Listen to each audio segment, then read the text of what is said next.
Como primigenio, acuérdense las tres oleadas, los láguidos, los pámpidos, los amazónidos, hace fácilmente 15.000 años. Eso es el primer origen de nuestro idioma. Una vez que se instalan,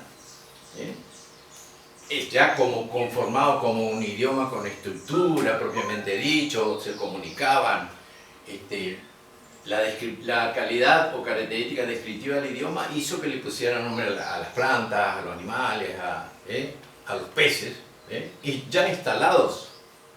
Y lógicamente las distancias, que es lo que pasa con los hermanos paraguayos, nosotros podríamos hablar como ellos, pero no estamos todo el día en contacto.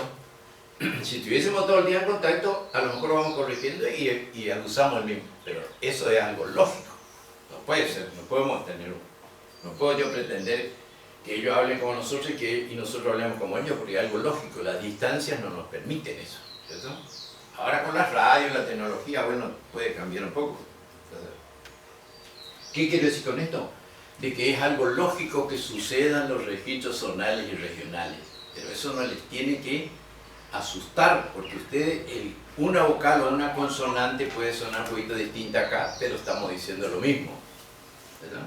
Ellos a veces nos critican de que en lugar de decir cuá, que es saber, reconocer, aprender, registrar, el verbo cuá, cuá, con dos as, cuá. Nosotros decimos cuajá, le ponemos una G, que sería una H. Entonces, dai cuajay decimos nosotros, y ellos dicen dai cuajay. Es lo mismo. Pero tiene su explicación etimológica. Por ahí no me quiero ir del tema. ¿Cuál es la explicación? Que, no sé si se ve el pizarrón, este es un símbolo que se llama pusó. Pu de sonido y so de cortar. Entonces, corta, sobre todo intervocálico, o sea, para que... Pero esto no es que corta, esto es una consonante glotal oclusiva sorda. No es un símbolo, no, es una consonante. Por eso está en el HGT. No es un símbolo. Mejor dicho, no es un recurso. Así como las comas, punto y coma, esos son recursos, ¿cierto? Esta es una consonante glotal oclusiva sorda que forma sílaba con la vocal que le sigue. Bueno, ¿qué pasa? Si yo digo cuá, acá no hay ningún símbolo, ¿cierto? Pero tendría que llevar acá. Acá tendría que estar. Porque no puede haber un choque vocálico, las dos cuá, hay un choque cacofónico, o sea, un sonido feo. ¿Sí? Entonces, y nosotros entonces en Corrientes, en lugar de hacer las separaciones, de hacer juntas, fuimos tratando de emular este sonido que es como una pequeña tos. Tendría que ser cuá, así tiene que ser. Pero la gente no hace eso, muy pocos, ya tampoco lo hacen. Entonces, se fue perdiendo este símbolo. En cambio, en Corrientes este símbolo quedó fuerte, como una G. Por eso nosotros decimos cuajá. ¿Se entiende? Pero estamos hablando del mismo verbo. ¿Cuál es el verbo? Saber, reconocer, registrar, aprender, reconocer. Chero y cuá. Chero y cuá. Yo te conozco. ¿Ves? Chendo y cuá. Yo aún no te conozco. ¿Ves? Negación. Entonces, estamos hablando del mismo verbo. O sea, esto, ¿por qué les traigo a colación esto? Porque son verbos muy usados. Ustedes lo van a escuchar siempre, son muy usados. Nosotros, como decía con la profesora hoy, ustedes no crean que yo voy a hacer un análisis científico de verbos raros. Escudriñar, por ejemplo. ¿Cómo se dice escudriñar? Tengo que usar 3 o 4 o 5 recursos. Eso no es el tema. El tema es que ustedes aprendan lo que está sobre la gramilla: casa, puerta, dolor, nariz, boca, hijo, hija. ¿Se entiende? Porque es lo que van a usar permanentemente. ¿Ah? Ahora, después ustedes se pueden convertir en licenciados en lengua guaraní, pero ahí ya va a pasar el tiempo, tienen que ir a estudiar. Ahí ya van a hacer un análisis.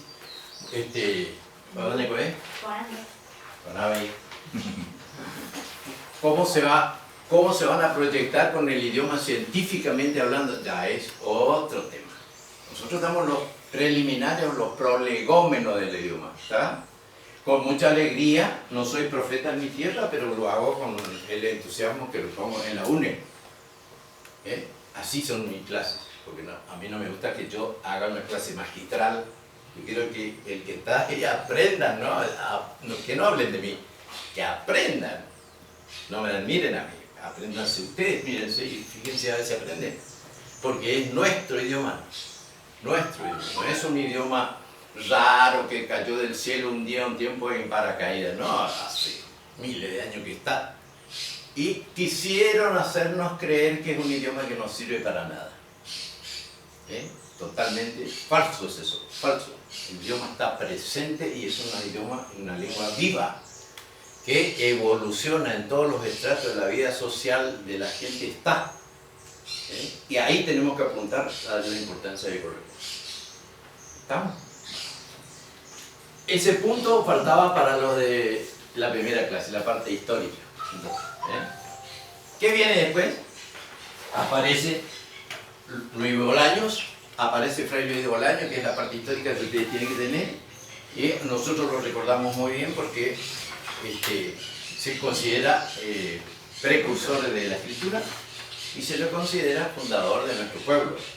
Se lo considera, y porque hablábamos con la profesora, el revisionismo histórico por ahí dice, no, Bolaño vino y le puso la firma, pero acá ya está Fray Luis Gámez y Juan de Gamarra. Fray Juan de Gamarra ya habían realizado acá.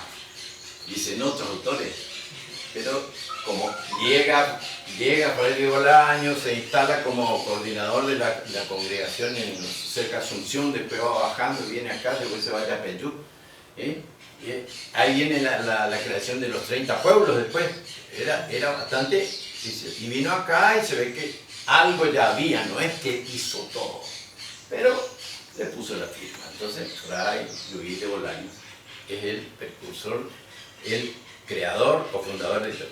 Precursor del idioma, y sí, antes que él lo hubieron otros, pero él, ¿qué hace? Se pone en contacto con los nativos y empieza a estudiar el idioma. Y le da un uso, o sea, le da uso para catequizar con la anuencia de ¿cómo es? El Concilio de Asunción, 1603, pero en 1583, en el de Lima, Concilio de Lima, ya le habían autorizado para que pueda acuñar la señal de la cruz, el Ave María, el Padre Nuestro, a él. Entonces él ya comienza a evangelizar con ese objetivo de adoctrinamiento, digamos. ¿Está?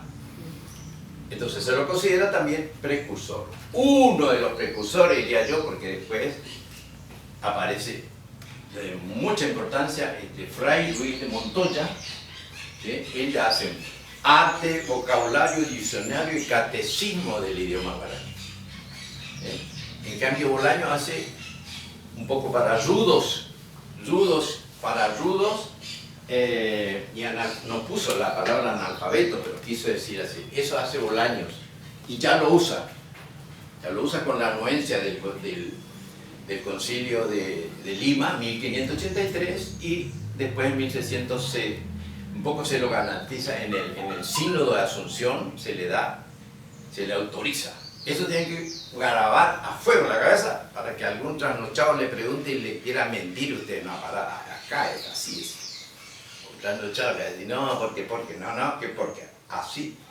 ¿Quién te dijo? El profesor Fernández. No, yo leí. No le diga que le dije yo, te diga que le hicieron en algún lugar, ¿no es cierto? Por supuesto que el revisionismo histórico, hablábamos a la profesora, por ahí te lleva a que no fue él, había otro. Antes que él, por esto, en un revisionismo histórico vamos a entrar a discutir mucho. Ahora, no podemos entrar a discutir cuando nuestro idioma está en pañales y estamos, no, vamos a dar metas, y después cuando sean ustedes profesores de idioma guaraní o cuando sean licenciados, pueden ahondar en el idioma y decir, no, el precursor primigenio no fue Bolaño, por esto en los documentos que existen. Ese es otro tema, porque podemos decir el idioma o la historia oficial marca esto, sin quedarnos en forma estricta ni severa con esos principios, sino saber el origen. ¿Se entiende? Bien, entonces aparece Montoya como otro precursor, allá por las misiones franciscanas, más o menos 1578 a 1800 se dio. Después, en 1610 por ahí aparece Fray Luis de Montoya, hasta 1800, que duran las misiones jesuíticas. Las misiones jesuíticas fueron mucho más famosas porque ellos no solamente a través de la herramienta fundamental que fue el idioma, propugnaron y propiciaron la organización de los nativos. No solamente desde el punto de vista de lo que es el idioma, por supuesto que la herramienta fundamental fue el idioma. Y ahí aparece el catecismo utilizado en los 30 pueblos que fueron en América del Sur, ustedes saben. Acá se considera que era una, después tenía el Paso de los Libres, tenía distintos lugares, los 30 pueblos que vendría a ser como las reducciones. Y ahí se llevaba ya el catecismo en Paraní, autorizado por el Sínodo de Asunción y por el antecedente de Bolaño de 1583. Estas son fechas que ustedes tienen que grabar bien para poder decirlos en algún momento. ¿Se entiende? Bien. Repito, el revisionismo histórico por ahí nos lleva a tener documentación suficiente para decir no. De acuerdo al documento que está en tal parte o tal parte que pudimos encontrar, dice que no, el verdadero organizador de Tatí no fue Bolaño, fue Fray Luis Gámez, ya estaba acá, también un cura. Pero eso no podemos nosotros entrar en discusión, sino en conocimiento nomás. ¿Se entiende? Nuestro precursor, Bolaños. Precursor, fundador, precursor del idioma. Se lo considera precursor de la escritura. ¿Con qué grafía? ¿Con qué grafía empieza a escribir?